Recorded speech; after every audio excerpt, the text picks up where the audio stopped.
भगवान जरा ये बताओ कि लोहे से भी ज्यादा शक्तिशाली कोई है क्या? भगवान महावीर ने कहा हां, लोहे से भी ज्यादा शक्तिशाली अग्नि हुआ करती है, जो लोहे को पिघला करके रख दिया करती है।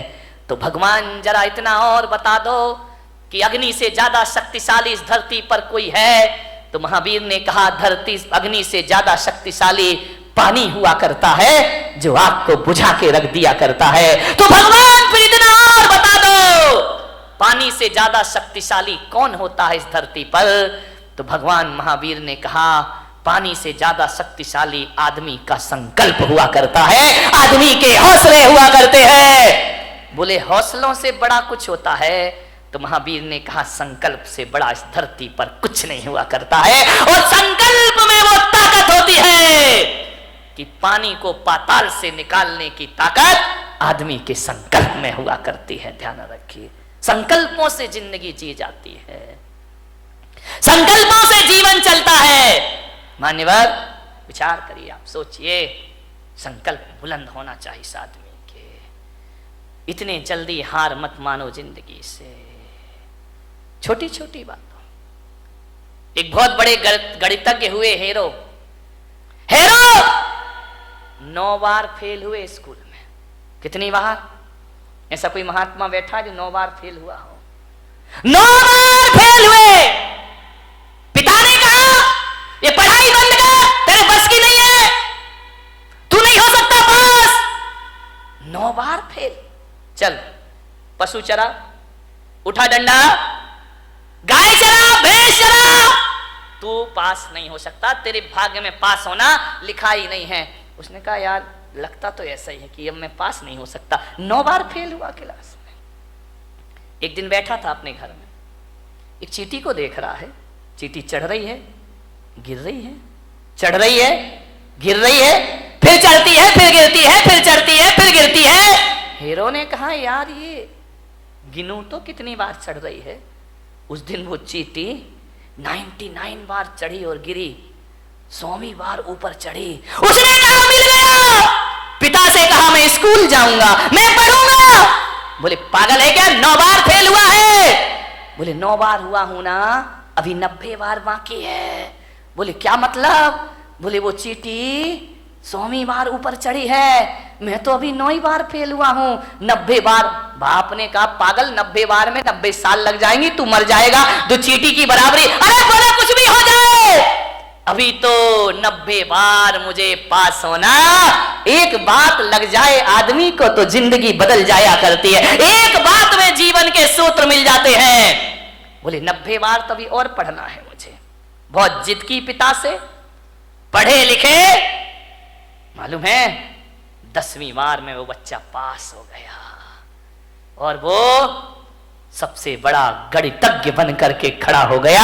उसकी किताबें मैथमेटिक्स में चला करती हैं। ध्यान रखिए, इतना महान गणितज्ञ बना, उसके जैसा गणित के सवाल हल करने वाला दुनिया में दिखाए। आदमी थक जाता है, आदमी हार जाता है, आदमी अपनी सोच से हार जाता है। एक बात बताइए, 2 पहलवान लड़ रहे हैं, दोनों की शक्ति बराबर है, दोनों के दांव पेंच एक से हैं, कुश्ती लड़ रहे हैं, दोनों के एक से दांव पेंच, एक ही गुरु, एक सी ताकत, एक हारता है एक जीतता है। बताओ भाई कौन हारेगा कौन जीतेगा? बोलिए, आपसे मेरा निवेदन है, दोनों लड़ रहे हैं, एक सी ताकत है, एक से दांव पेंच है, कुश्ती लड़ रहे हैं, एक से वजन और एक सी ताकत वाले होने के बाद भी एक तो हारेगा ना, एक जीतेगा। कौन हारेगा? ध्यान रखना, ताकत तन की एक सी है, हारता वही है जो मन से हार जाएगा, वो शरीर से हार जाएगा। मेरे भाई, जो मन से हार मान लेता है वो तन से हार मान लिया करता है। तो मैं आज आपको सूत्र दे रहा हूं कि मन के हारे हार है और मन के जीते जीत। जिसका मन हार गया वो दुनिया में कभी विश्व विजेता नहीं बन सकता है।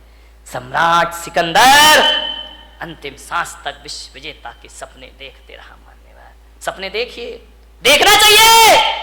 बिना सपनों की जिंदगी कभी आगे नहीं बढ़ा करती है। हौसलों के साथ जिंदगी को जियो मेरे भाई। विपत्तियां आएंगी जीवन में, विपत्तियां जो होती हैं, वो पार्ट ऑफ लाइफ है आदमी के जीवन में, जीवन का एक हिस्सा है। विपत्तियां पार्ट ऑफ लाइफ है और विपत्तियों में अपने आप को संभालना आर्ट ऑफ लाइफ हुआ करती है मेरे भाई, सबसे बड़ी कला हुआ करती है। मुसीबतों में अपने को संभाल के रखना बहुत बड़ी कला हुआ करती है। आर्ट ऑफ लाइफ बनाओ, पार्ट ऑफ लाइफ को ध्यान रखिए। जीवन की एक कला है जिंदगी, मौत से मत घबराइए। मान्यवर, जिंदगी जीने के लिए मिली है, इसे आत्महत्या की भट्टी में मत झोंकिए।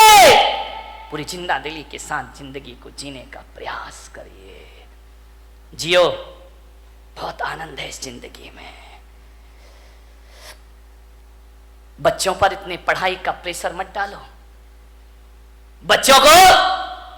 बच्चों की कामयाबी देखना है या काबिलियत देखना है? मान्यवर, ध्यान रखना, आप कामयाबी के पीछे दौड़ते हैं, काबिलियत का ध्यान नहीं रखते हैं। बच्चों को कामयाब भले ना बनाओ, लेकिन बच्चों को काबिल जरूर बनाइए, ध्यान रखिए। कोई जरूरी नहीं है इतना प्रेशर मत डालो कि तुम्हारे बच्चे आत्महत्या करने को तैयार हो जाएं। अपने विचार उन पर मत लादिए, उनके ज्ञान की क्षमता को देखिए। वरना माँ बाप इतना प्रेशर डालते हैं और जब रिजल्ट आता है तो हमारे घर का चिराग अपने हाथों से फांसी के फंदे लगाकर दुनिया से विदा हो जाया करता है। ध्यान रखिए, डिप्रेशन में जी रहे हैं लोग, तनाव में जी रहे हैं लोग, ज्यादा और जल्दी के चक्कर में जी रहे हैं लोग। ज्यादा और जल्दी नहीं, ध्यान रखना, यहां तो संसार है। राजपाट छिन भी जाए तो वनवास में राम लक्ष्मण स्वर्गों जैसा जीवन जी करके दिखा दिया करते हैं। जिंदगी को जियो, पूरी आशा से जियो, पूरे विश्वास से जियो। आत्महत्या के अंधे कुएं में छलांग मत लगाओ। यदि आप ऐसे विचार, महिलाओं से मेरा निवेदन, पुरुषों से मेरा निवेदन है बड़ी विनम्रता के साथ, जब अपनी उपलब्धियों पर अकड़ हो तो अपने ऊपर वालों को देखना। इस दुनिया में हमारे भी बाप बैठे हुए हैं, ध्यान रखना। हमने क्या कमाया है? टाटा बिरला वालों को देखना, उनके आगे अपनी कोई औकात भी नहीं है, उनके चौकीदार की हैसियत नहीं है अपनी। रिलायंस बंधु इतना कमाया है उनने। जब अकड़ पैदा हो तो ऊंचे वालों को देखना, और जब निराशा पैदा हो तो अपने से नीचे वाले को देखना। जिंदगी तुम्हारी आनंद में परिवर्तित हो जाएगी। मेरे पास इतना है, ईश्वर ने इतना दिया है। ऐसे भी लोग हैं जिनके पास चार दीवार और एक छत भी मौजूद नहीं है। ध्यान रखिए, मान्यवर, सोचना है। भौतिक असफलताएं और भौतिक सफलताएं, जब भौतिक सफलताएं आदमी को जीवन दे नहीं सकती हैं तो भौतिक असफलताओं को जीवन लेने का कोई अधिकार भी नहीं हुआ करता है। मान्यवर, जीवन को जियो, पूरी जिंदा दिली के साथ जियो, हर हाल में जियो। जैसा भी जीवन आए, ध्यान रखना। माता पिता डांट दे, बच्चों को गुस्सा कर दे तो ये मत सोचना कि मेरे बाप ने मुझे डांट दिया, मेरी माँ ने मुझे डांट दिया। बच्चों से मेरा निवेदन है, सासू डांट दे तो बहू आवेश में ना आ जाए। वो इतना सा सोच ले, एक विचार बना ले कि यार माँ बाप नहीं डांटेंगे तो हमें कौन डांटेगा। ये डांटने का हक तो हमने दुनिया में माँ बाप को दे रखा है। अरे बड़े बुजुर्ग नहीं डांटेंगे तो हमें कौन डांटेगा। इतना सोच लो, बड़ी तसल्ली मिलेगी। हमारे ऊपर अनुशासन कौन रखेगा फिर? वो नहीं डांटेंगे तो कौन डांटेगा। और बड़े बुजुर्गों से निवेदन है, बच्चे बेटियां बहुएं गलती कर दें तो डांटने से पहले सोचना, बच्चे गलती नहीं करेंगे तो कौन गलती करेगा। आपका घर चुकी, बच्चों से ही तो गलतियां होती है, बहू से ही तो गलतियां। अरे आई है, बच्ची है, ससुराल से आई है, हो गई गलती, उसके लिए इतना तमाशा खड़ा करने की क्या जरूरत। जीवन को सुखी बनाने की छोटी छोटी सी बातें हैं, ये आपकी जिंदगी को बदल के रख देंगे, पलट के रख देंगे। गलतियां तो बच्चों से ही होती हैं। बड़े सोच लें बच्चे तो गलती करेंगे ही करेंगे, और बच्चे सोच लें माँ बाप तो डांटेंगे ही डांटेंगे। जिंदगी को समझना, आराम से जियो। जिंदगी जीना एक कला है मेरे भाई, इस कला को थोड़ा सा सीखिए। ये जिंदगी बोझ भी होती है और जिंदगी वरदान भी हुआ करती है मेरे भाई। कांटों पे नजर होगी तो दुनिया में कांटे ही कांटे हैं, फूलों पे नजर होगी तो दुनिया में फूल ही फूल हुआ करते हैं। मान्यवर, निवेदन है आपसे, पूरी जिंदगी को हौसले से जीने का प्रयास, हर हाल में जियो। एक साधु थे, अपनी बात समाप्त करता हूं। कुटिया में बैठे हुए थे और अचानक कोई एक गाय लेकर आया कि संत जी गौदान देता हूं, आज से ये गाय आपके आश्रम में रहेगी। संत ने कहा मजा आ गया, ये गाय मेरे आश्रम में रहेगी। बोले चेले चपाटी थे, बड़े खुश हुए, गाय आ गई, गाय आ गई, कल से दूध पिएंगे, दही बनेगा, छाछ मिलेगा, मावा मिलेगा। बहुत खुश हुए। संत ने गाय की बड़ी सेवा की, बड़े अच्छे से रखा, घास खिलाई, पानी पिलाया, बड़ी मस्ती संत की। 3 दिन बाद पता चला कोई गाय उठा के ले गया। संत ने कहा मजा आ गया। अरे चेलों ने कहा बाबा जी पागल हो गए क्या, गाय आई थी तब तो मजा आया था, ये चली गई तो अब काय का। अरे बोले बड़ा मजा आ गया, बड़ी जिंदगी आनंद में हो गई। अरे बोले संत जी पागल, दिमाग खराब तो। अरे बेटा नाचो, गाय गई, गाय गई।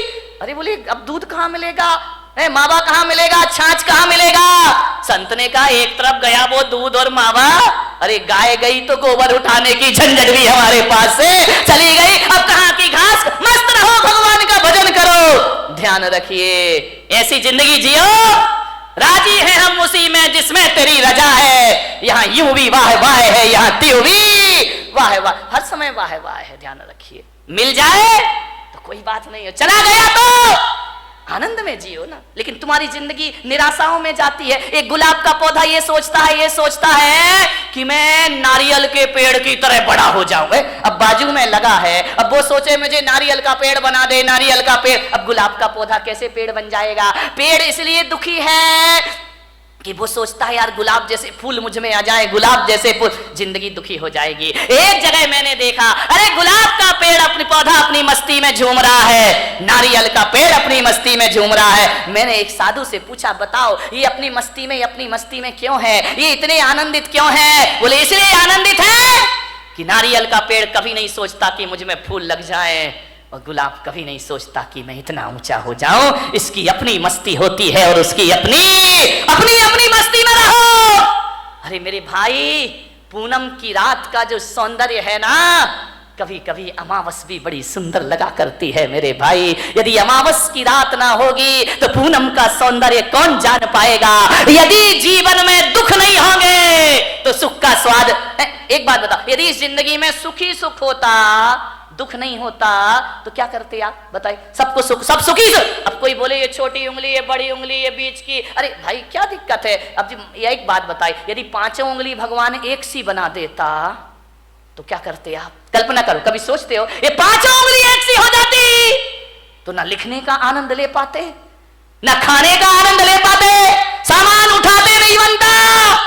ध्यान रखना, हर उंगली का अपना अपना महत्व हुआ करता है। अंगूठा है और अनामिका है, तभी आप इससे कुछ लिख सकते हैं। ध्यान रखिए, ये बीच की उंगली है, ये ध्यान रखना, ये बीच की उंगली सबसे बड़ी हुआ करती है। ये उंगलियां भी इसके जैसी बड़ी होने का ख्वाब देख ले तो ये दुखी हो जाएंगे। ये अनामिका है, ये नहीं होगी तो सिंदूर कहां से लगाओगे और तिलक कहां से लगाओगे। बेचारा एक बार इन उंगलियों में झगड़ा हो गया। अंगूठा बोला मैं सबसे बड़ा। बोले क्यों। बोले देखो मैं सब। बात तो देखो, ये अंगूठा है, दिखाई दे रहा है ये अंगूठा, लेकिन ऐसा बदकिस्मत है कि अंगूठा ये है, अंगूठी ये पहनती है। ध्यान, इसके पास नहीं आती अंगूठी, इसके पास आती। ये 4 अंगूठी पहनती है, अंगूठा अंगूठी दिखाते रह जाया करता है, उस पर आभूषण ही नहीं आते हैं। बोले मैं सबसे बड़ा। बोले क्यों। बोले मैं मोटा हूं, मेरे बिना 4 उंगलियों तुम लोग कुछ नहीं कर सकती हो, तुम्हारा कोई अस्तित्व नहीं है। तर्जनी ने कहा इसका मतलब मैं नहीं होंगी तो तुम दिखाओगे किसे। ये तो दूसरों पे उठती उंगली, अपने पे तो उठती नहीं है। बोले दूसरों पे उंगलियां उठाने की जरूरत पड़ेगी, मैं तैयार खड़ी हूं। बड़ी ने कहा मैं सबसे बड़ी हूं। अनामिका ने कहा चल काय की सबसे बड़ी है, मैं नहीं होंगी तो तेरा कोई अस्तित्व नहीं बचे। छोटी वाली चुपचाप खड़ी थी। बोले बहन तू भी कुछ बोल ले। बोले मैं काय को बोलूं, मैं तो सबसे बड़ी हूं। अरे बोली छुटकी ज्यादा बोल रही है, इतनी सी तो है, तो कह रही सबसे बड़ी हूं। बोले तू क्या करती है? अंगूठा ने कहा मैं साइन करता हूं, अंगूठा लगाता हूं। तू क्या साइन करेगा?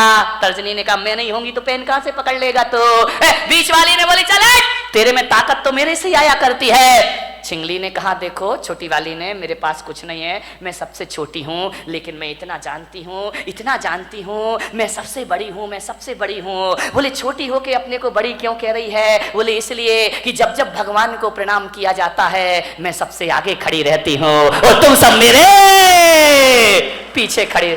ध्यान रखिए, प्रणाम करोगे तो छोटी वाली, जो झुकना जानता, जो प्रणाम करता, वो सबसे बड़ा हुआ करता। किसी से क्षमा मांगो, देखो लड़ने में तो तर्जनी तुम तैयार रहती हो, लेकिन जब माफी मांगी जाती है तो मैं सबसे आगे खड़ी रहा कर। सबका आनंद है अपना अपना, सब उंगलियां एक सी हो जाएं तो जीने का मजा क्या बचेगा मेरे भाई? ये छोटे बड़े नहीं रहेंगे तो जिंदगी कैसे चलेगी? इस दुनिया में क्षत्रिय की भी जरूरत है, इस दुनिया में ब्राह्मण की भी जरूरत है, इस दुनिया में वैश्य की भी जरूरत है, और इस दुनिया में शूद्र की भी। शूद्र नहीं होंगे ना, 3 दिन हड़ताल कर दे, जीना मुश्किल हो जाएगा मेरे भाई, ध्यान रखिए। सबका अपना महत्व है, अपने अपने में राजी हो जाओ। राजी है हम उसी में जिसमें तेरी रजा है। यहाँ त्यों भी वाह वाह है। यहाँ कबीर का झोपड़ा एक दिन बेश्या के कोठे के सामने बना दिया गया। बेश्या को बड़ी परेशानी हुई, कबीर को कोई परेशानी नहीं थी। संतों को क्या परेशानी? परेशानी तो संतों से दुनिया को है। कबीर अपनी भक्ति करता था, राम नाम भजन में लीन रहता था। बेश्या को डिस्टर्ब हो गया। रोज बेश्या के कोठे में ढोलक बजती, तबले पर थाप पड़ती, घुंघरुओं की आवाज आती, और जब घुंघरुओं की आवाज और ढोलक की थाप पड़ती, कबीर उस संगीत में अपने राम का भजन किया करता, भगवान का स्मरण। बड़ा आनंद है मुझे इस जीवन में। लेकिन जैसे ही कबीर भजन गाता तो ये दीवाने मतवाले लोग वेश्या के कोठे में जाते और कबीर का भजन सुनते, कबीर के पास जाकर बैठ जाते। अरे वेश्या ने कहा ये कबीर तो मेरा धंधा चौपट कर देगा। जे लोग आते हैं वासना के लिए, ये साधना में लगा देता है। बोले ये तो मेरी दुकानदारी पूरी बंद कर देगा। वेश्या ने कहा इसका झोपड़ा हटाओ यहाँ से, अपना धंधा बंद हो जाएगा। लोग कबीर के पास जाते हैं, शरीर को नश्वर समझने लगते हैं, भोगों को नश्वर समझने लगते हैं। और ये आदमी भोगों को नश्वर समझेगा तो मेरा तो खाना खराब हो जाएगा। वेश्या ने अपने यारों से कहा कि जा आज रात को कबीर का झोपड़े में आग लगा दो, जला दो रात को। रात हुई, वेश्या के यार गए, कबीर के झोपड़े में आग लगा दी। घास फूस का झोपड़ा धू धू करके जलने लगा। कबीर ने देखा वाह वाह, अभी तो ये झोपड़ा तू कितना चाहता है मेरा राम, मुझे कितना प्यार करता है। क्योंकि जब ये झोपड़ा था ना तब तुझे दिक्कत होती थी मुझे देखने में। अब झोपड़ा हटा दिया, आओ अपन सामने से दीदार करेंगे। बीच की दीवार खत्म हो गई, मजा आ गया, हरि भजन करने लगा, जल गया झोपड़ा। बोले लोग हवन यज्ञ करते हैं तो आहुतियां डालते हैं, वारे मेरे राम जी तुमने तो मेरा झोपड़ा ही आहुति में डाल दिया, मजा आ गया। अब खुल के आकाश को देखेंगे, चांद सितारों का सौंदर्य देखेंगे। बहुत खुश हुआ कबीर। बात बदल गई। किस्मत को बदलने में ध्यान रखना, 100 साल में किस्मत जरूर बदलती है, ध्यान रखना। ऐसा कोई नहीं जिसकी किस्मत ना बदलती हो, जरूर बदलेगी किस्मत। आज है कल नहीं रहेगा, आज कुछ नहीं है कल सब कुछ होगा, ध्यान रखिए। हवा का एक झोंका आया और कबीर के झोपड़े की आग वेश्या के कोठे तक पहुंच गई। और उस आग ने पर्दे जलाना शुरू कर दिए, पर्दे जल रहे हैं, साज-बाज जलने लगे, ढोलक फट गई, हारमोनियम जल गया। वेश्या उठी, ये क्या हो गया? मेरे कोठे में आग लग गई, मेरी जिंदगी भर की कमाई सब मिट्टी में मिल गई। बहुत परेशान हुई वेश्या, कोई बुझाने वाला नहीं उस रात को उसके कोठे की आग। सवेरे तक कोठा जल जल के धुआं हो गया। दौड़ी दौड़ी गई कबीर के पास, कबीर कबीर कबीर। कबीर तो भगवान की राम धुन में लगे हुए हैं। अरे कबीर उठो, देखो ये क्या हो गया है। कबीर भगवान के भजन में ले, वाह मेरा हरि, मेरा परमात्मा, मेरे राम, बड़ी कृपा है, बड़ी मेहरबानी है तुम्हारी। वेश्या ने कहा कबीर तेरे तो आगे पीछे कोई नहीं है, तू तो साधु अक्खड़ फक्कड़ है, मेरी तो जिंदगी भर की कमाई धू धू करके जल गई कबीर, मैं बर्बाद हो गई। कबीर ने आंखें खोली, क्या हुआ वेश्या? देख कबीर, मेरा कोठा जल रहा है, धू धू करके राख हो रहा है मेरा कोठा, बचा ले कबीर बचा ले। कबीर ने कहा, इसमें मैं क्या कर सकता हूं? बोले कबीर मुझे माफ कर, मैं प्रायश्चित चाहती। अरे किस बात का प्रायश्चित? बोले तेरा कोठा जलवाया था मैंने। किससे? मेरे यारों से। तो कबीर ने कहा मैं क्या करूं, तू मेरी अपराधिन है ही नहीं। तेरे यार ने मेरा झोपड़ा जला दिया, मेरे यार ने तेरा कोठा जला दिया। ये तो दो यारों की लड़ाई है, तेरी मेरी तो कोई बात है ही नहीं, ना तेरी गलती ना मेरी गलती।